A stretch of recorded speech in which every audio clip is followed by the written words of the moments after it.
समाज कल्याण विभाग के अंतर्गत आने वाले सीआरआईएससी आवासीय विद्यालयों के स्थायी शिक्षक कर्मचारी कई सुविधाओं से वंचित है और उन्होंने सरकार से निम्नलिखित महत्वपूर्ण मांगों को पूरा करने की अपील की है।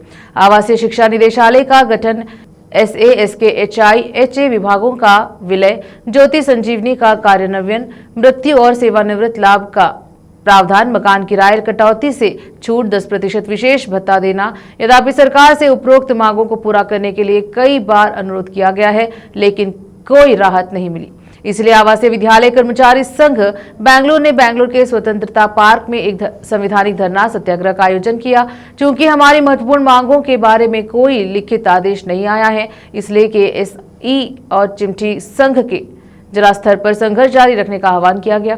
जिला स्तर पर संघर्ष जारी रखा जा रहा है। इस अवसर पर क्राइसे आवासीय विद्यालय प्राचार्य संघ के राज्य उपाध्यक्ष श्री शरणप्पा बिरादर, महासचिव चन्नबसवा हेगड़े, प्राचार्य संघ के जिलाध्यक्ष रविंद्र चटनल्ली, कलबुर्गी शाखा के उपाध्यक्ष अनिल कांबळे, संगठन सचिव श्रीमंत साप्टे, जिला इकाई के महासचिव रतनराज वाघमारे, उपाध्यक्ष मंजुनाथ मणिवाड़, संयुक्त सचिव नारायण होनाले सहित संघ के अन्य सदस्य उपस्थित रहे।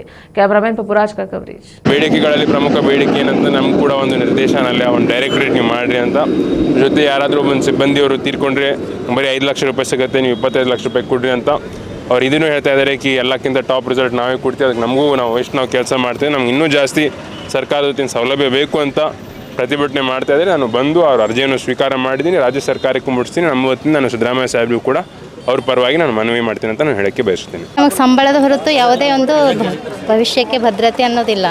ಅಂದರೆ ನಿರ್ದೇಶನಾಲಯ ಆಗಿರ್ಬೋದು ಅಥವಾ KGID ಆಗಿರ್ಬೋದು, ಅನಂತರ ಜ್ಯೋತಿ ಸಂಜೀವನಿ ಆಗಿರ್ಬೋದು, ನಾವು 24x8 ಅಂತಂದಂಗೆ ಎಲ್ಲ ಮಕ್ಕಳಲ್ಲಿ ಸೇವೆ ಸಲ್ಲಿಸ್ತೇವೆ ಹಗಲು ರಾತ್ರಿ. ಆದರೆ ನಮಗೆ ಯಾವುದೇ HRAಯಿಂದ ಕಡಿತ ಇದೆ. ನಾವು HRAಯಿಂದ ಕಡಿತ ಕೊಡ್ಬೇಕು. ನಮಗೆ 10% HRA ಕಡಿತ ಮಾಡ್ತಾರೆ.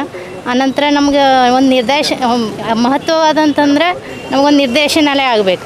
ನಿರ್ದೇಶನಾಲಯ ಆಯ್ತಂತಂದ್ರೆ ನಾವು ಕನ್ಸಿಡರ್ ನಾವು ಗೌರ್ಮೆಂಟ್ ಅಂದಂಗೆ, ನಾವು ಒಂದು ರೀತಿ ನಾವು ಅಲ್ಲಿ ದುಡಿಲೇತೀವಿ ಅಂತಂತಂದ್ರೆ ಒಂದು ರೀತಿ ನಾವು ಕಾರ್ಮಿಕರೇನೋ ಅಂದಂಗೆ ಭಾವನೆ ಇದೆ.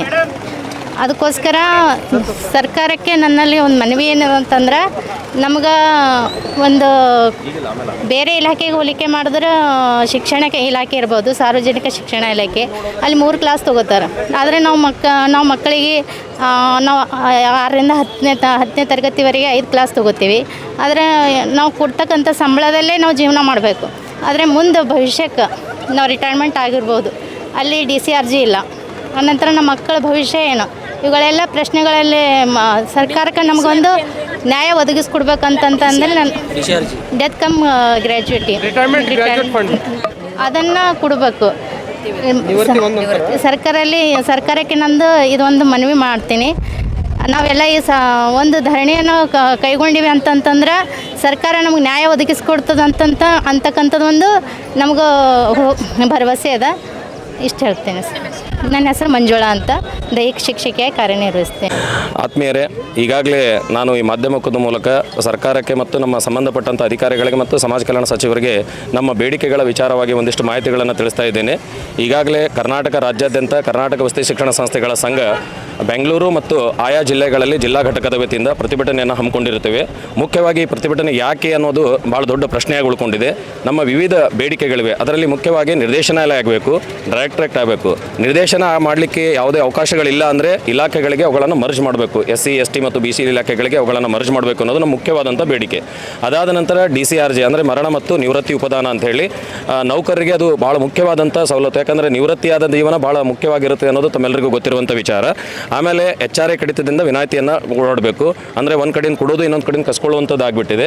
ಆಮೇಲೆ ಜ್ಯೋತಿ ಸಂಜೀವನಿ ಆರೋಗ್ಯ ಭಾಳ ಮುಖ್ಯ. ಈಗಾಗಲೇ ನಮ್ಮ ಸುಮಾರು 150 ಜನ ನೌಕರು ಏನಾಗಿದೆ ಅಂದರೆ ರಾಜ್ಯಾದ್ಯಂತ ಬೇರೆ ಬೇರೆ ಕಡೆಗೆ ಸಾವನ್ನಪ್ಪಿದ್ದಾರೆ. ಯಾವುದೇ ರೀತಿಯಾದಂಥ ಆರೋಗ್ಯದ ವಿಚಾರಗಳಿಗೆ ಆಗಿರ್ಬೋದು ಮತ್ತು ಇನ್ನಿತರ ವಿಚಾರಗಳಿಗೆ ನೋಡಿದಾಗ ಭಾಳ ನಮಗೆ ನೋವಾಗ್ತದೆ, ನೋವಿನ ಸಂಗತಿ ಉಂಟಾಗ್ತಾ ಇದೆ. ಯಾಕಾದರೂ ನಾವು ಇಲ್ಲಿ ಸೇವೆಯನ್ನು ಸಲ್ಲಿಸ್ತಾ ಇದ್ದೀವಿ ಅನ್ನೋಂಥ ನಮಗೊಂದು ರೀತಿ ಭಾವನೆಗಳು ಉಂಟಾಗ್ತಾ ಇದ್ದಾವೆ. ಸೊ ಇಷ್ಟೊಂದು ಒಳ್ಳೆ ರಿಸಲ್ಟನ್ನು ನಮ್ಮಿಂದ ಬಯಸ್ತಾ ಇದ್ರಿ, ಎಲ್ಲ ಸವಲತ್ತನ್ನು ನಮ್ಮಿಂದ ಬಯಸ್ತಾ ಇದ್ದೀರಿ. ಆದರೆ ನಮ್ಮ ಸೇವಾ ಭದ್ರತೆಯನ್ನು ಯಾಕೆ ನೀಡ್ತಾ ಇದ್ದಿಲ್ಲ, ನಮ್ಮ ಭವಿಷ್ಯಕ್ಕೆ ಭದ್ರತೆಯನ್ನು ಯಾಕೆ ಒದಗಿಸ್ತಾ ಇಲ್ಲ ಅನ್ನೋದು ನಮ್ಮ ಬಹುಮುಖ್ಯವಾದಂಥ ಪ್ರಶ್ನೆಯಾಗಿ ನಮ್ಮನ್ನು ಕಾಡ್ತಾ ಇದೆ.